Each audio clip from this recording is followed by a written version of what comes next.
కష్టపడు, దేవుని దగ్గర కష్టపడు, వాక్యంలో కష్టపడు, స్పిరిచువల్ కింగ్డమ్ లో కష్టపడు. దేవుని దగ్గర టైం స్పెండ్ చేయి, వాక్యాన్ని చదువు, మెడిటేట్ చేయి, వాళ్ళ గురించి ఆ క్యారెక్టర్స్ ని బాగా మెడిటేట్ చేయి, వాళ్ళ మీద ఉన్న అభిషేకాన్ని నీ మీదకి రిసీవ్ చేసుకో. టంగ్స్ లో ఎక్కువగా మాట్లాడు, భాషల్లో ఎక్కువగా మాట్లాడు. నువ్వు ఎంత కష్టపడితే అంతగా నువ్వు వర్ధిల్లుతావు.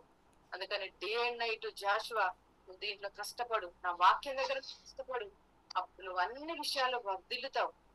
ఇదే సీక్రెట్. దేవుని దగ్గర టైం స్పెండ్ చేయి, వాక్యం దగ్గర టైం స్పెండ్ చేయి, టంగ్స్ లో మాట్లాడు. ఇదే నీ సీక్రెట్.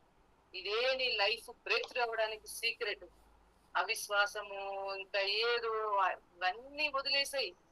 ఇవన్నీ వదిలేసాయి. ప్రతిదీ నీకు ఒక టీచింగ్ తప్ప మరేది లేదు. అందులో నువ్వు నేర్చుకోవడానికి తప్ప. అది అవిశ్వాసం కాదు, లేకపోతే ఇంకేదో కాదు, ఇంకేదో కాదు. ప్రతి దాంట్లోంచి దేవుడు